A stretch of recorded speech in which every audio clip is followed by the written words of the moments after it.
Hello, I'm Moira O'Neill. I'm an independent money and investing journalist, and I'm here today with Alice Guy, who is Head of Pensions and Savings at Interactive Investor.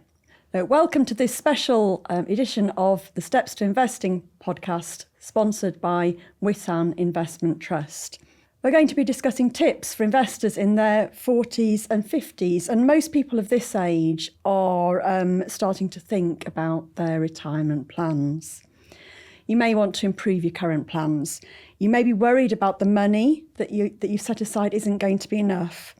And Alice and I are of the age to be thinking about those kinds of issues too.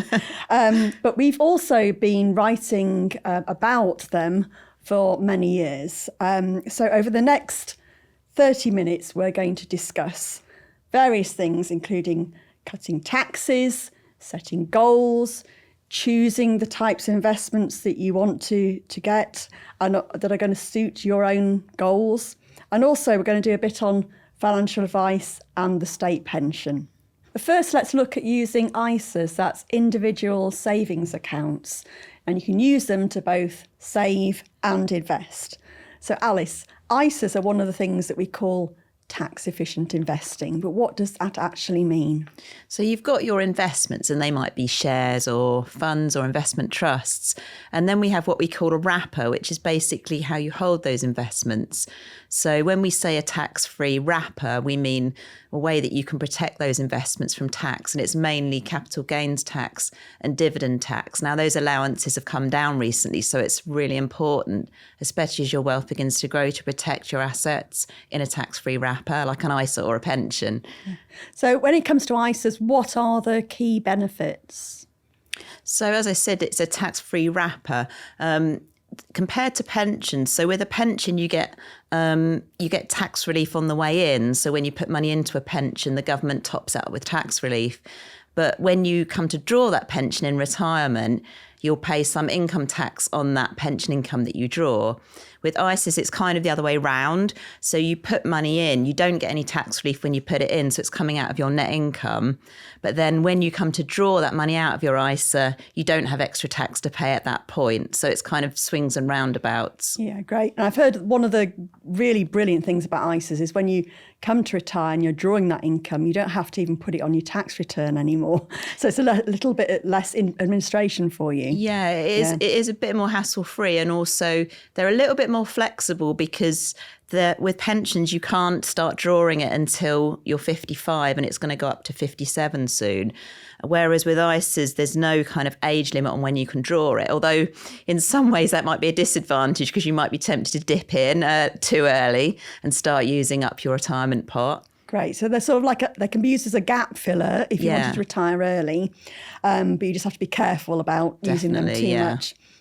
So why don't more people use stocks and shares ISAs, do you think? I think a lot of people feel more comfortable with cash. I guess when we're building up an emergency buffer and we want something we can dip into, it is really good to have that cash buffer, and experts usually recommend 3 to 6 months worth of savings.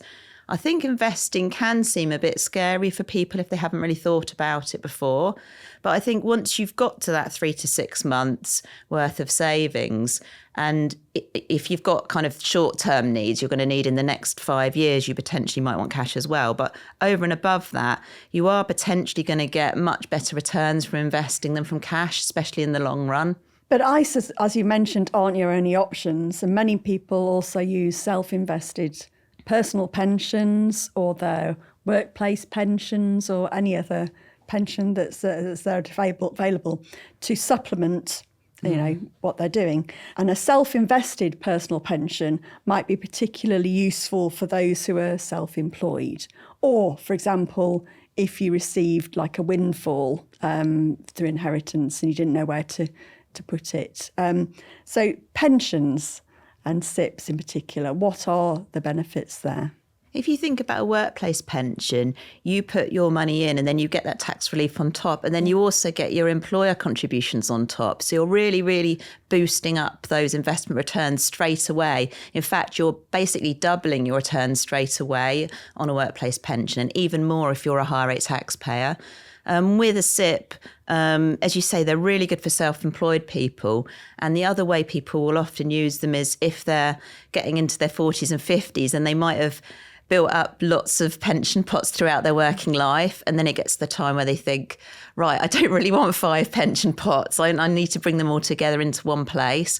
And that's when often they'll use a SIP to consolidate those pots together. So you can transfer them in from different pensions that you've had in the past, put it all into one and manage it better. Yeah. Now, a pension might seem a bit complicated. Are they actually difficult to manage and choose your investments? I mean, how does it work? So with a workplace pension, there's usually a default fund that you'll be put in. So you'll be automatically put in there. You don't have any choices to make. If you decide to use a SIP, you will have to choose, but there's nothing to stop you going for a very, very simple strategy, like going for a global tracker fund or something like that. And you can even get funds which are automatically split into, say, 80% equity, 20% bonds, or 60% equity, 40% bonds. So it can be as complicated as you want to make it, but it can be very, very simple. Yeah, and I would say for beginners, there are usually some good suggestions, whichever provider you go to. There's quite often help or guidance on offer. And of course, after you've read all of that and you're still completely confused, you could always go and use a financial advisor, which we'll come on to later. Yeah, that's right, yeah. But I mean, in general, there are these 2 amazing vehicles, ISAs and SIPs, both of which you can use to invest for retirement. Should you choose one over the other, or is it better to do a bit of both? How does it work? I think that for like the really long term, SIPs are probably do have the advantage because you get that tax relief on the way in, which then compounds with investment returns, and you also get your employer contributions, which is basically free money.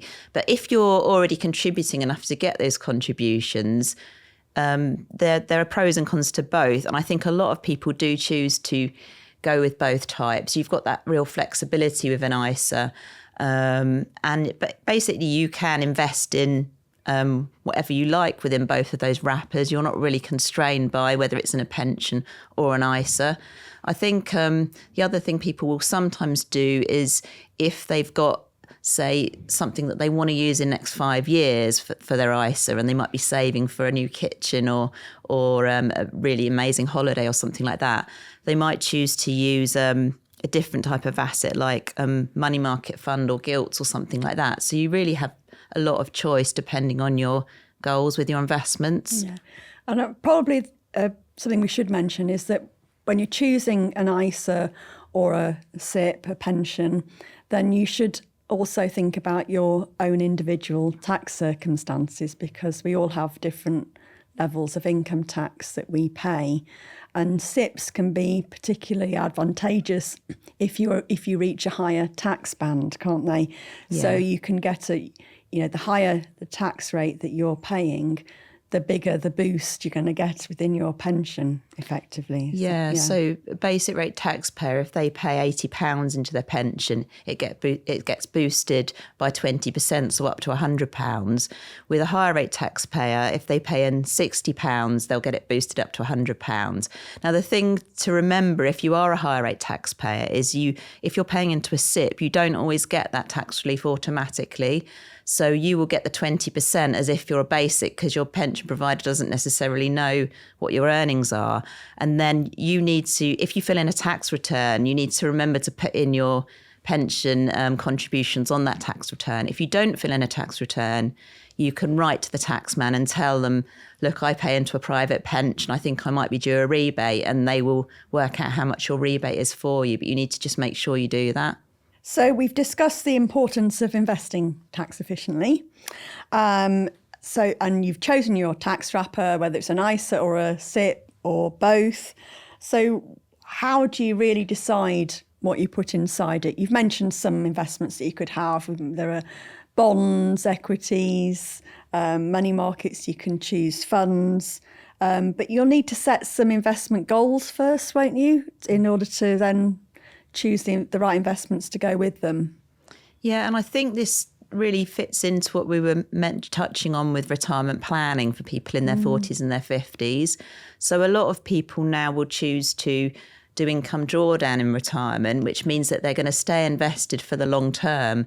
So whereas maybe years ago, people would have got to 65 and bought an annuity. So that really affects your decision, because if you're 50 and you're going to buy an annuity in 10 years, you've got a much shorter horizon than if you're going to remain invested. So you need to think about your investment horizon, and that will form part of your decisions. I think if in general, the younger you are, the more risk you can afford to take with your investments. So you might be more heavily in equities, that's shares and funds, and you might be less heavily in bonds and those cash type instruments. Okay. So the risk is the level of risk that you take on is to do with what your timescale is, but it's also a bit about inherently how cautious or risk averse you are as a person, because we all have different personalities and different appetites. But I think younger people, particularly in their 20s and 30s, have a very long timescale ahead of them and can afford to be in higher risk investments such as equities, which are the shares that are invested on the stock market. Yeah. So you pick your investments to match, and what are some simple things that you could choose to get started as an investor? You mentioned sort of looking at your provider and seeing what they suggest. At Interactive Investor, we've got Super 60, which has a range of different fund suggestions for people to look at, and there are all types of different assets within there that you can pick. And we have something called core and satellite holdings. So, for example, somebody might say, I'm going to put 70% in a core holding and I'm going to put 30% in a satellite.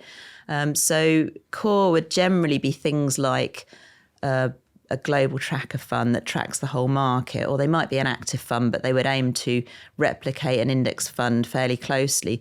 The satellite would be where you might go for slightly different types of assets. You might go for infrastructure, you might go for commodities, you might go for equities, but you might go for something more niche like smaller companies or private equity, which can be more risky but can also potentially give higher returns over time. Yeah, it's great. So the core is the sort of the bog standard bread and butter kind of solid, highly diversified investment, and then the satellites are things that you think are really going to add value around the edges, so potentially going to grow faster, or really take off at various points.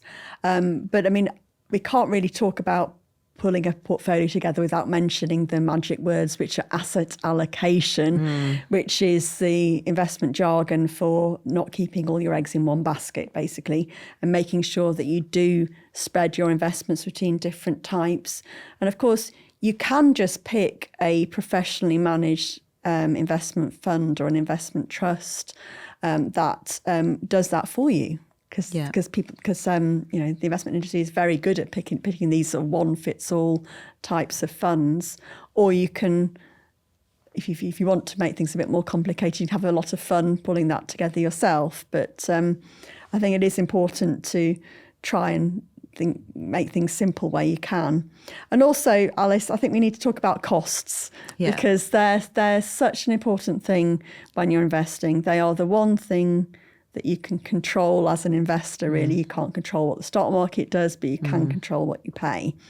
And this is all probably down to the power of compounding. And I'll let you explain that, if I may. So when you're investing, the aim of the game is investment compounding. It's been described as the eighth wonder of the world. So the idea is that when you put your £100 in, it grows to 110, and then that 110, it builds up and snowballs over time, so that your growth compounds on top of your growth.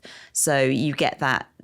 Actually, we've done some research on this recently. We called it the investment tipping point. And we looked at, if you had 5% returns, at what point your returns would start to outstrip your original amounts that you'd invested. And it was showing the power of long-term investing, because it was 26 years with that tipping point where suddenly the amount that your portfolio has grown is more than what you put into it. And obviously from that point, if you're thinking of a pension, you'll be invested potentially for a lot longer than that. Your growth is outstripping your original investments. But coming back to your point on costs, obviously if you're growing at 5% and your costs are 1%, that's going to impact on that compounding effect over time compared to if you were with a really cheap type of instrument where you might have 0.3% say over time, which would not impact. I guess the flip side of that is that what you hope is that if you're paying for a fund that's a bit more expensive, you might be doing that because it's one of your satellite holdings that you're hoping is going to outstrip that core part of your portfolio. So it might still be worth it if you're investing in something that's got the potential to grow and have bigger returns than those extra costs. But I think we should all not underestimate the power of very small cost savings turning into massive sums by the time we reach retirement, because over 20 or 30 years, which most of us are looking ahead that far, even if we are nearing retirement age, we're going to have 20 odd years turning our pension investments into money. The compounding effect of small differences in charges can be huge. And of course, that's how the investment industry makes its money, Yeah. by incremental charging. So let's all think about ways to keep it down. And I think when you're coming to think about consolidation as well, don't forget the fees that your pension provider is charging as well, because that will be on top of your fund fees. And there's a big difference between the ways that pension platforms and investment platforms charge. So just keep an eye on that, especially as your investments start to grow, because the way percentage fees work, that can start to take a really big chunk.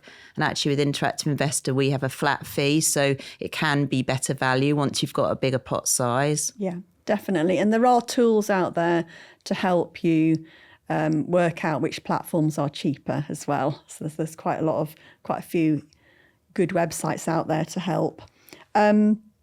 So the lowest cost investment. So we've talked about keeping platform charges low, but you also want to keep the costs down on the investments that you choose. And the lowest cost investments are passive investments, which follow the stock market. And they therefore try to generate average performance. They try not, they're not going to beat the average stock market, but they're not going to underperform it either. But the alternative to that is active investing. So that's where professional investors try to outperform the stock market, and you may get that additional fee for active investing charged, as you mentioned earlier. But is it worth paying the extra? And how can investors choose between active and passive? It is a bit tricky, isn't it? I think there's probably a place for both in your portfolio. So passive is really good when you want to go for perhaps that core holding where you're tracking the majority of the market. And there are different types of tracker or passive funds as well. Where active comes into its own is with those kind of niche areas. So take smaller companies. You potentially really want an active manager that's going to spot those opportunities with smaller companies that have growth potential. The other issue with really small companies like startups and things, it's quite hard to value them sometimes. So it's really useful then to have an active manager that can come along and know what is worth paying on those companies. Yeah, so the active manager can be selective. Exactly. And doesn't have to buy everything like the index or the passive fund would have to do. Exactly. And I suppose, it is, you can put that into your core satellite, as you mentioned. You can have the passive funds to keep as the big chunk of your portfolio as the core, to keep costs really down low, and then add the actives on the outside in the hope they'll outperform. Of course, there's never any guarantees that they will outperform with active. In fact, it does happen that they underperform the passives on occasion. So you're always taking the risk there as well. Yeah, I think recently passives have done really well because of that, because some of the big companies in America have done so well, and that's reflected in the passives outperforming. But I remember a time when smaller companies were doing brilliantly, and actually historically for me personally, smaller companies have done really, really well, although they've been in the doldrums a bit recently. So it does really vary over time. Yeah. I suspect on the Interactive Investor platform, you see investors mixing up the two strategies and doing a lot of different things within their portfolios. Is that correct? We do. And actually, investment trusts, which I think we're going to come on to, are also really popular. And they are actively managed. And part of that is because when you build up a bigger portfolio, and at Interactive Investor, we do have a lot of wealthier customers as well as some beginner investors.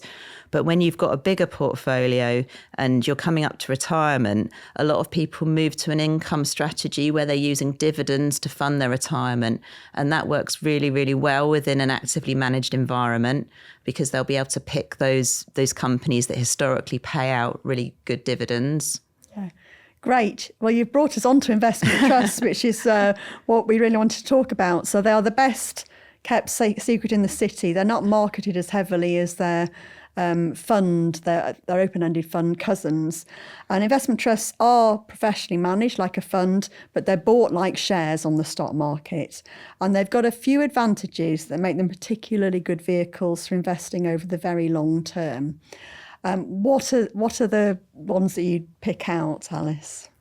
Investment trusts are really interesting, and some of them have been going for over 100 years, which is really amazing, which just shows the testament to how well they've done over time.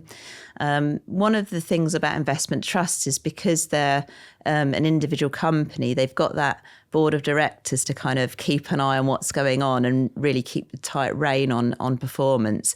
But they also are allowed to gear. So basically they can borrow money in order to buy. So that allows them to take advantages of opportunities. So in a falling market, they might borrow and buy shares that they think are really good value. So potentially that means that they can outperform over time. And as I mentioned, a lot of our older investors who have been invested for years and years and years have kind of seen that over time, and they really heavily invest in investment trusts. But of course, we have to point out the risks here. So gearing increases the risk. So if the fund manager gets it wrong, then it can enhance losses too. Yeah. So we know it doesn't happen that often, but it has happened. So we have to be, you have to be aware that investment trusts can do brilliantly over the very long term, but they have got some extra risks involved. Yeah, I guess the other thing to mention is discounts and premiums, because like you were saying about they can perform worse in a falling environment and better in a rising environment, and that's also because they have this interesting mechanism where you can buy that investment trust, and say you spend £100, maybe the assets in that trust are only worth £90. That means you'd buy it at a £10 premium. Or it could be the other way. It could be that the assets in that investment trust are worth £110 and you're only paying £100. And that's what we call the discount and the premium. And that means that volatility is slightly exaggerated often in investment trusts. So often in a less certain market, like last year, they were at really, really big discounts. And then as the stock market started to perform later in a year, those discounts actually reduced. So people who were in investment trusts actually often had even better performance in that last quarter than if you'd been in a standard fund. Yeah, so the tip there is to buy the investment trust at a discount. And keep an eye on the discount, and you'll be able to see when you look at the details. If you're thinking of buying something, you can actually see it's like the NAV value, and you can see that discount or premium to NAV. Of course, it may be trading at a discount for a very good reason. That is true, as well. Yeah. So there may be some implied risk in there. So do your homework as well. Of running away from. So always do your homework. Very good advice. So you spend 30 years or so, we're talking about people who are in their 40s and 50s, investing diligently, putting money into ISAs and SIPs on a regular basis, or you're topping up when you get a windfall like a bonus from work or a small inheritance, or I don't know, you have a side hustle that did well. And then what happens at retirement? Lots of people are actually reaching retirement with large pots of money that they've accumulated through their pensions, whether that's workplace pensions or a SIP that they've put together by themselves, or a combination of both. But then you have to convert that pot of money to a sustainable income for life. And one that doesn't run out before you die. And that is a really difficult task for people. The choice is really between drawdown, so drawing directly from your pension, or buying an annuity, which is a guaranteed income for life from an insurance company. And some people do a combination of both. But Alice, what are your tips for people who are facing these kinds of dilemmas over how to draw an income from their pension? And how do you ensure that you don't run out of money before you die? Yeah, it's a tricky one. And I think we know as well that the state pension age is going up, which I think we're going to come on to. So we might actually need to dip in. A lot of people actually retire gradually as well. So they'll often go part-time in their 60s. So they'll often dip into their pot throughout that period before they're fully retired and before the state pension kicks in. I mean, in terms of what to do, I think in an ideal world, you'd build up enough of a pot that you can basically live off your income. And that's the kind of aim of the game, that you can build up enough that you can invest in maybe one of those investment trusts, which is focused on income. Mm-hmm. And then you can use your income to live on in retirement. And that's what we see at Interactive Investor with quite a few of our older investors, that they will invest in those income generating assets. There's loads and loads of calculators online you can use, and you can see how much income you're projected, look at and tweak around with the different assumptions, and you can see what they might look like. I think there is a place for financial advice as well if people aren't sure. Often we're finding that people who've got used to managing their investments are reasonably comfortable making those decisions, but it is, as you mentioned, it still can be very complex, especially when you bring into account people's other situations, like maybe they've got ISAs as well, maybe their spouse has got a really good final salary pension. So there are so many different variables that are going to affect different people. Yeah. And what a financial advisor should do for you is help you to be tax efficient in the way that you draw that income, as a couple or as a family or whatever it is. But they should really help you decide in what order you draw income from whichever tax strategies you have, and also think better about the investments that you hold there. And, perhaps help you with an annuity purchase, because that is quite a scary thing for people to do, is to buy the annuity, because it's an irreversible decision. Yeah. You can't buy one and then give it back to the insurance company. It's a job done, and it stays with you forever. So definitely a case of financial advice. Although when you're building up your funds throughout retirement, there's often some great guidance and simple information on platforms such as Interactive Investor and elsewhere that can really help you make the right calls without the need for financial advice. But I think it all just depends on your levels of confidence, really. Yeah, and you've always got the option as well, if you do feel you need advice, to go for advice only, because I think the older model was that advisors would often want to manage your funds on an ongoing basis, but you've got that option there as well. You can do either or. Yeah. So how do you find a good financial advisor? That's the question, isn't it, really? I mean, you can ask family and friends for recommendation, but then there are other sites around as well that can help you search one in your local area, for example. I think it was Vouched For and Unbiased, the two main websites. Yeah, look online. And also if you've got other professionals that you're using, like an accountant or a solicitor that you regularly use, they'll usually have people that they can recommend. Yeah. And importantly, the first meeting with a financial advisor is always free, isn't it? So you can get to know the person and suss them out without having to pay up front. So all very good. You can put all the tips that we've mentioned already into place, but it's also important to check your state pension. And because that is going to absolutely be the bedrock, or the foundation for any retirement planning that you do. I actually checked my own recently. It's really easy to do on the HMRC app. I didn't realise it was. You can just go in, you can see exactly which years you have put in national contributions. I checked mine recently as well, just to make sure. I was slightly disappointed to find out that the 3 years that I'd been at university for didn't count. I didn't realise that back then. But anyway, at least I'm on track, I think, to get full state pension. And the question is, when will it be paid? Because there have been rumours that the age is going to rise. It has been rising already. Could it rise further? Alice, what do you think? That's the $1 million question, isn't it? Well, it's 66. So I'll explain the current rules. At the moment, it's 66, the state pension age. It's going up to 67 in 2028, so quite soon, really.